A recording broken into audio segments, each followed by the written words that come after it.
Course in Miracles, Workbook, Lesson 133. I will not value what is valueless. Sometimes in teaching, there is a benefit, particularly after you have gone through what seems theoretical and far from what the student has already learned, to bring him back to practical concerns. This we will do today. We will not speak of lofty, world-encompassing ideas, but dwell instead on benefits to you. You do not ask too much of life, but far too little. When you let your mind be drawn to bodily concerns, to things you buy, to eminence as valued by the world, you ask for sorrow, not for happiness. This course does not attempt to take from you the little that you have. It does not try to substitute utopian ideas for satisfactions which the world contains. There are no satisfactions in the world.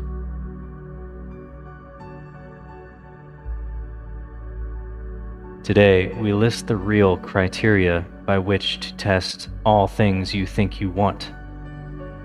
Unless they meet these sound requirements, they are not worth desiring at all, for they can but replace what offers more.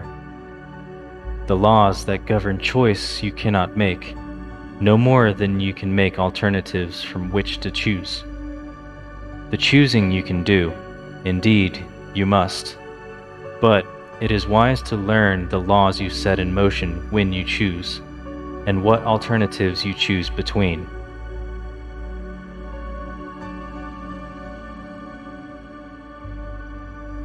We have already stressed there are but two, however many there appear to be. The range is set, and this we cannot change. It would be most ungenerous to you to let alternatives be limitless, and thus delay your final choice until you had considered all of them in time, and not been brought so clearly to the place where there is but one choice that must be made. Another kindly and related law is that there is no compromise in what your choice must bring. It cannot give you just a little, for there is no in-between. Each choice you make brings everything to you, or nothing. Therefore, if you learn the tests by which you can distinguish everything from nothing, you will make the better choice. First, if you choose a thing that will not last forever, what you choose is valueless. A temporary value is without all value. Time can never take away a value that is real. What fades and dies was never there, and makes no offering to him who chooses it. He is deceived by nothing in a form he thinks he likes. Next, if you choose to take a thing away from someone else, you will have nothing left. This is because when you deny his right to everything, you have denied your own. You therefore will not recognize the things you really have, denying they are there. Who seeks to take away has been deceived by the illusion loss can offer gain. Yet loss must offer loss, and nothing more.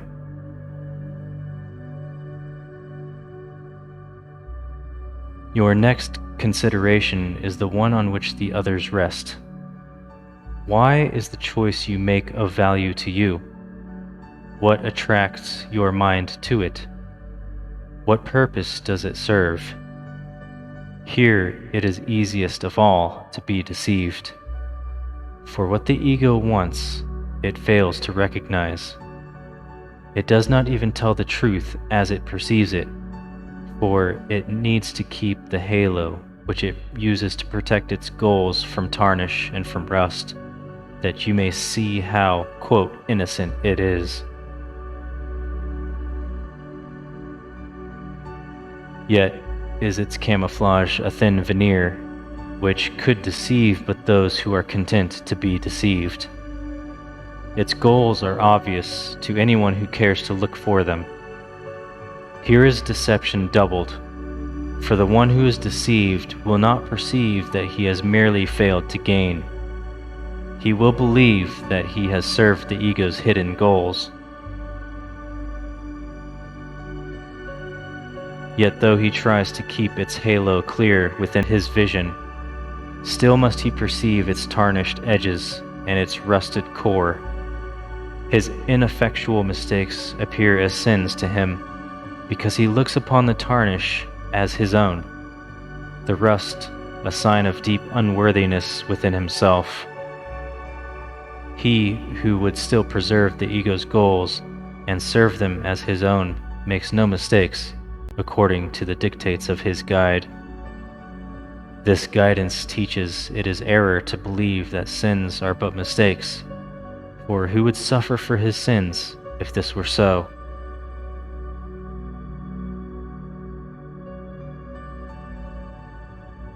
And so we come to the criterion for choice that is the hardest to believe, because its obviousness is overlaid with many levels of obscurity. If you feel any guilt about your choice, you have allowed the ego's goals to come between the real alternatives, and thus you do not realize there are but two, and the alternative you think you chose seems fearful and too dangerous to be the nothingness it actually is. All things are valuable or valueless, worthy or not of being sought at all, entirely desirable or not worth the slightest effort to obtain. Choosing is easy because of this. Complexity is nothing but a screen of smoke, which hides the very simple fact that no decision can be difficult. What is the gain to you in learning this? It is far more than merely letting you make choices easily and without pain.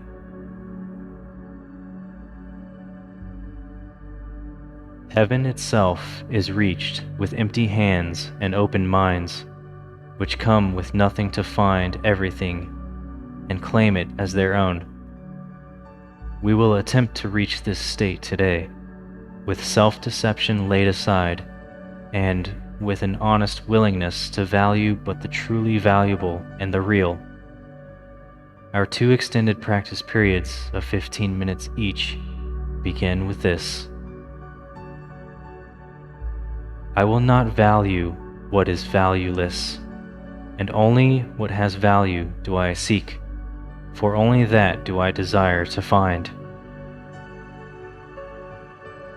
And then receive what waits for everyone who reaches, unencumbered, to the gate of heaven, which swings open as he comes. Should you begin to let yourself collect some needless burdens, or believe you see some difficult decisions facing you, be quick to answer with this simple thought. I will not value what is valueless, for what is valuable belongs to me.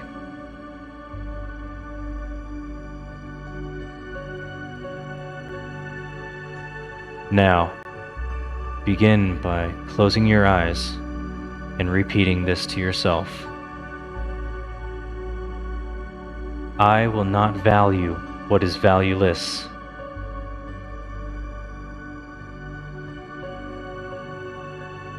And only what has value do I seek.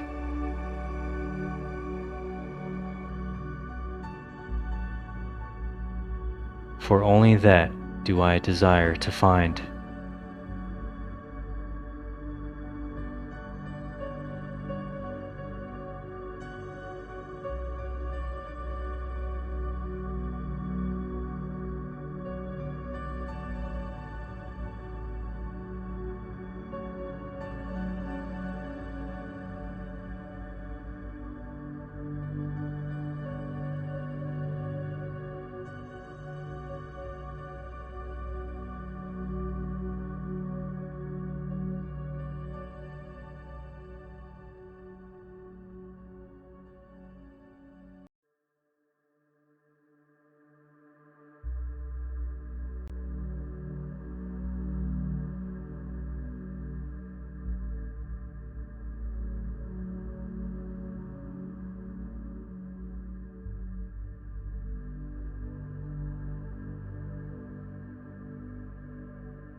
Okay. This concludes Lesson 133. Remember to revisit this longer practice period one more time before the end of the day. Should you begin to let yourself collect some needless burdens, or believe you see some difficult decisions facing you today, be quick to answer with this simple thought: I will not value what is valueless, for what is valuable belongs to me.